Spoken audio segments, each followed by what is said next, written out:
Hello students, I welcome you today to this lecture on building soft skills and the basics of communication. Soft skills are vital ingredients for professional success. Soft skills are things concerning personality traits, how you communicate to others, what your habits are, what your behavior is like, and communications, as you would be aware, is on interaction between different people. We are going to understand some basic knowledge about both these things so that in the following lectures, the next one is on soft skills and the one after that on communications, we can get down into further details. Now, what are soft skills?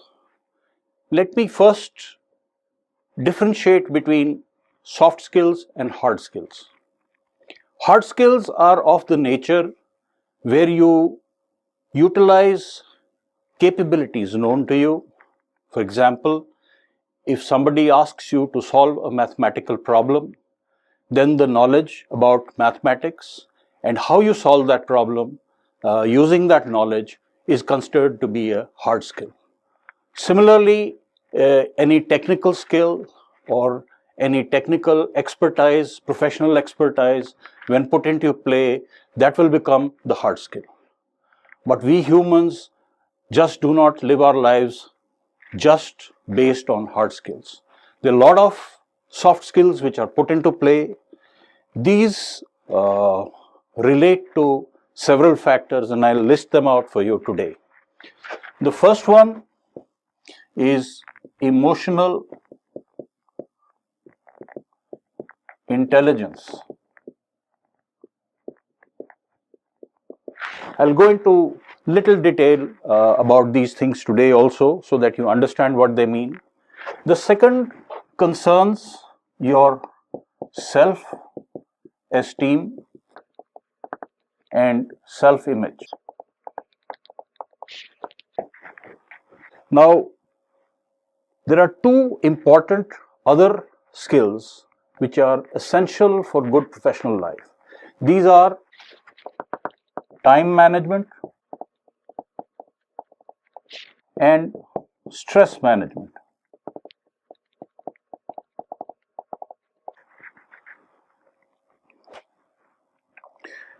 I'll give you an example regarding soft skills. An example of a salesperson who, when he was put through an induction process through all the knowledge about his product, about his customers, he seemed to be ahead of everybody else in that group. And the manager had great hopes that this salesman will become one of the best salesmen in the new lot. After a month, the manager was reviewing the results of all these people, and he found that this salesperson was not performing to expectation. In fact, he was at the bottom of the heap. He went into further details and he found that this person was very, very weak in time management. He would always be late wherever he went. This had two results. Either he did his sales exercise, his sales interview with the customer in a very hurried manner, so he could not make proper impact, or sometimes the customer had other things to do and could devote very little time to him.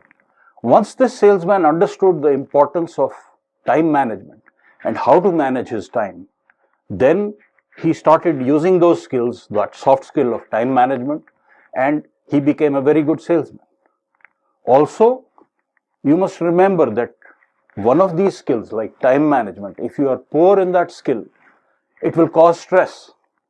It will cause other kinds of things, your self-confidence, your self-esteem, and other things will go down. Briefly, let me again introduce you the emotional intelligence part.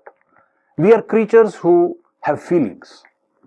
It is not only important for us to know our feelings, but also to observe and see what the other person's feelings are. And then once you respect these feelings and talk to each other in a manner appropriate to these emotions, then you are better off and a better professional. Regarding self-esteem and self-image, self-esteem is what you think of yourself. It has multiple words: self-confidence, uh, uh, self-worth, which is what you think of yourself, what you are worth. These form your self-esteem. The self-image, on the other hand, is what you think of yourself right now. And understanding these aspects, enhancing your self-confidence, your self-esteem and self-image, make you a more productive person in professional life. Stress, again, can be caused by a variety of factors. We are under pressure from various situations, and this produces stress. If you are performing well, that performance will take away some of your stress. But if you are not performing well professionally, it will add on to your stress levels. Stress also comes from other directions, which we will go into a deeper understanding as we go into the next lecture on soft skills. Friends, I will also come back to the next part, which is communications. Communications by far is one of the most important skills in professional life. Even in personal life, it is extremely important, because at the end, the kind of person you are, the kind of person you come across to the other is what really matters. Communication is an exchange. It is an exchange between one person and another, and as you get into your work environments, you'll always be communicating with your colleagues or with your customers, or interacting with your boss, or telling things to your juniors, and communications becomes an integral part of our day-to-day life in professional work. Now, what is important is that you should be able to express ideas. So let me get into communications and list out some things. So as I said, communications, this really is an exchange between you and the other person. Both what you are telling the other person and what the other person is telling you. As we go into the third lecture, the second one is on soft skills, the third one is on communications. We will go into further details, and there are different types of communications. You would be aware communications can be written, they can be spoken, they can be listening skills, or they can be reading skills.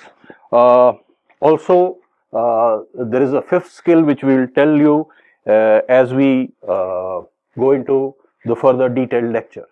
We'll also tell you in that lecture several do's and don'ts. We'll tell you about the process of communication, how it happens at a psychological level, and how to handle it in a better manner. Why is this important, communications? Let me tell you another small example of a class fellow we had in college. He was always standing first. He was top of the class. And obviously, when he got into professional life, he got a job. There were great expectations because he had good numbers, and they expected him to perform well. He was good in reading. He was good in writing. Those two skills, I mentioned four to you. Those two skills were very, very good. In listening, he was okay, not exceptionally high, but in spoken skills, he was very poor.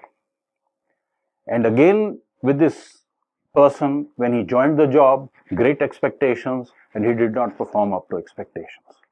But being the star he was dissatisfied with what was happening. He asked some senior colleagues, and they asked him to review his communication skills, and he found that he was poor in the spoken communication skills. And he set about to improve himself, and after that, he did well. Why are we interested that you should also gain soft skills and communication skills? Because in your professional life, these are going to play a vital part in your day-to-day life. Remember that one or two weak links in your whole construct can defeat you. So we must sit down and work out and understand what the soft skills are, how they are to be improved, understand what kinds of communications and skills are required in communications, and improve ourselves on them. I congratulate you on attending this first lecture, and the next one, don't forget to take that, because that is on soft skills. Thank you.